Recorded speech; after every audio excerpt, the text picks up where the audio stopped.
Welcome back to Arunachal Daily Current Affairs series, and today is 23rd of November.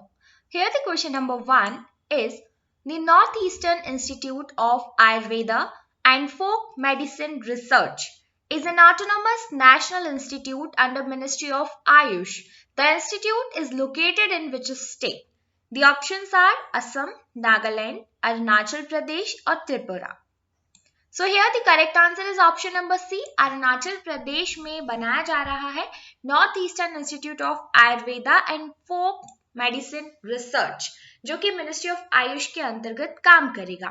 So Union Minister of Port Shipping and Waterways Sarvanand Sonowal has announced the expansion of this institute in Pasighat Arunachal Pradesh. तो आपसे अगर detail में पूछा जाए कि भाई अरुणाचल प्रदेश में कहां पर है, तो ये पासीघाट में है और इसे नए इंफ्रास्ट्रक्चर के तहत नया कैंपस इसका बनाया जा रहा है. इस इंफ्रास्ट्रक्चर डेवलपमेंट में लगभग 53.72 करोड़ रुपीस का इन्वेस्टमेंट है.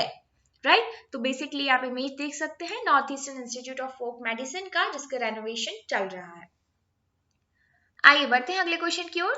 Name the winner of the 2021 formula 1 Qatar grand prix.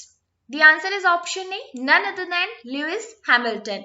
Louis Hamilton जो कि ग्रेट ब्रिटेन से हैं, इन्होंने 2021 का फॉर्मूला 1 कतर ग्रैंड प्रिक्स जीता है, जो कि 21 नवंबर को हुआ.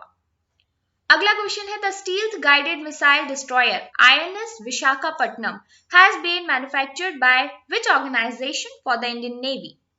The correct answer here is option number B, Mazagon dock shipyard limited. Mazagon dock shipbuilders limited के द्वारा INS Visakhapatnam PI-5B stealth guided missile destroyer को बनाया गया है, जिसे इंडियन नेवी में कमीशन किया नेवल डॉकयार्ड मुंबई में 21 नवंबर को. ये पहला क्लास डिस्ट्रॉयर है, विशाखापट्टनम क्लास डिस्ट्रॉयर है, 4 विशाखापट्टनम क्लास डिस्ट्रॉयर में से, जो कि डिजाइन किया गया है Indian navy's in house organization director of naval design and construct किया गया है Mazagaon dock ship builders limited Mumbai के द्वारा. अगला क्वेश्चन हमारा है, who has been appointed as the new permanent CEO of the international cricket council.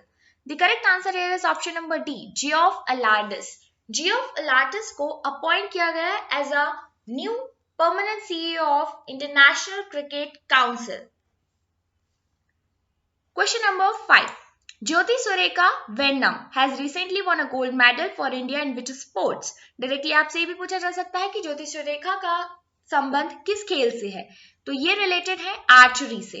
So option number C will be correct. Jyoti Surekha Vennam, इन्होंने gold medal जीता है विमेंस इंडिविजुअल कंपाउंड इवेंट में, जो कि 2021 के एशियन आर्चरी चैंपियनशिप में ढाका बांग्लादेश में हुआ. अगला क्वेश्चन हमारा है, what was the profession of Gurmeet Bawa who has passed away recently.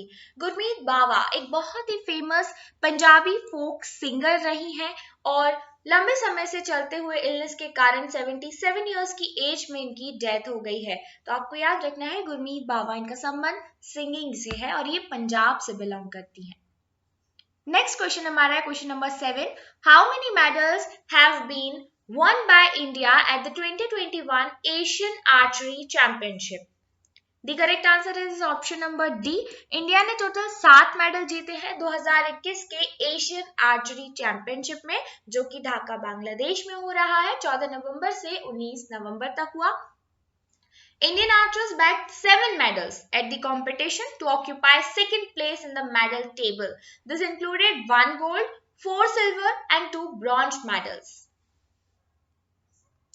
The question number 8 is Rani Gaidinliu Tribal Freedom Fighters Museum will be built in which state?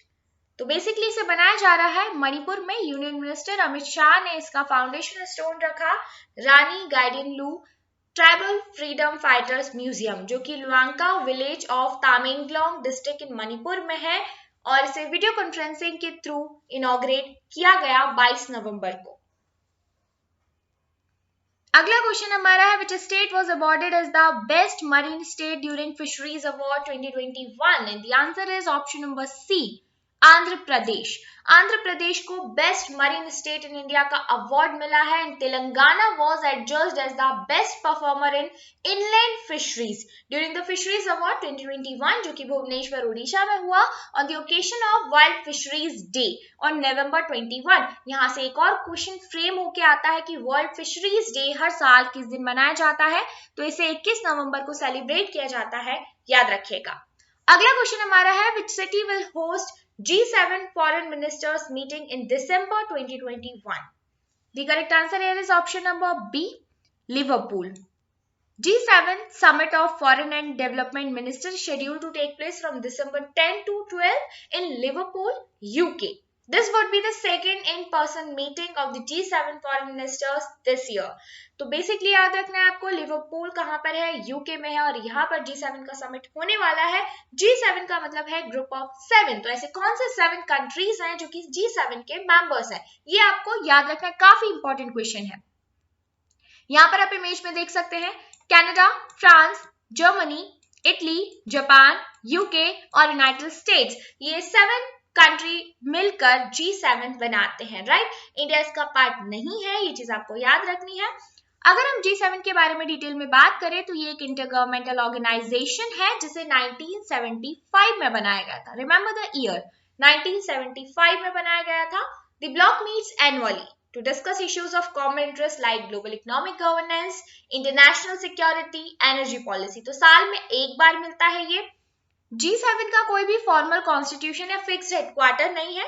जो डिसीजन लिए जाते हैं वो एनुअल समिट्स के दौरान लिए जाते हैं और वो नॉन बाइंडिंग होते हैं, यानी कोई भी कंट्री बाइंड नहीं है, बाउंड नहीं है इस चीज के लिए कि जो डिसीजन लिया गया है उसे फॉलो करना है या नहीं। ये एडवाइजरी नेचर में होते हैं, जैसे कि हमारे डायरेक्टिव प्रिंसिपल्स हैं, राइट, इंडियन कॉन्स्टिट्यूशन में बिल्कुल उसी तरीके से होते हैं। ये एक तरह की गाइडलाइंस होती है कि आपको ऐसा करना चाहिए, लेकिन कोई भी नेशन इसके लिए बाइंडिंग नहीं होगा। The groundwork for the summit, including matters to be discussed and follow-up meetings, is done by the Sherpas. तो शेरपास क्या होते हैं? जनरली पर्सनल रिप्रेजेंटेटिव या मेंबर ऑफ डिप्लोमेटिक स्टाफ होते हैं, जैसे कि एम्बेसडर। तो बेसिकली फॉलो अप मीटिंग्स इनके द्वारा ली जाती हैं, जो शेरपास अपॉइंट किए जाते हैं। बाकी ग्राउंडवर्क समिट हर साल होती है।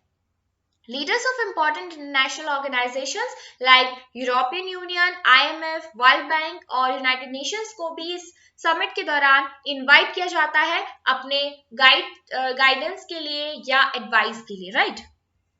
आइए बढ़ते हैं अगले क्वेश्चन की ओर, which is India's first PI-5B stealth guided missile destroyer ship. So this is INS Visakhapatnam, हमने ऊपर भी बात की थी इसकी। INS Visakhapatnam, first of the 4 Visakhapatnam class destroyer, was formally commissioned into the Indian Navy on November 21. So it has been indigenously designed by Directorate of Naval Design और इसे construct किया गया है Mazagaon dock ship builders Mumbai के द्वारा, जैसा कि हम पिछले क्वेश्चन में भी डिस्कस कर चुके हैं। अगला क्वेश्चन हमारा है, who has become the first Indian batsman to hit 150 sixes in T20Is? The correct answer here is none other than Rohit Sharma. Rohit Sharma second batsman बन गए हैं ओवरऑल वर्ल्ड में टू हिट 150 सिक्सेस। इंडिया में पहले और वर्ल्ड में दूसरे बैट्समैन हैं जिन्होंने 150 सिक्स हिट कर दिए हैं T20Is में, आफ्टर न्यूजीलैंड मार्टिन गुप्टिल जो कि टॉप पर है, जिन्होंने 161 सिक्स हिट किए हैं T20I इंटरनेशनल में। West Indies Chris Gayle is at the third place with 124 sixes in T20 international. ये तीनों नाम आपको याद रखने होंगे। पहले नंबर पे मार्टिन गुप्टिल जो कि न्यूजीलैंड से है, दूसरे नंबर पे रोहित शर्मा भारत से और तीसरे नंबर पे क्रिस गेल जो कि वेस्ट इंडीज से है, राइट। T20Is की बात चल रही है यहाँ पर। So this is all about today's news. Stay connected with Ajinachal and thank you so much.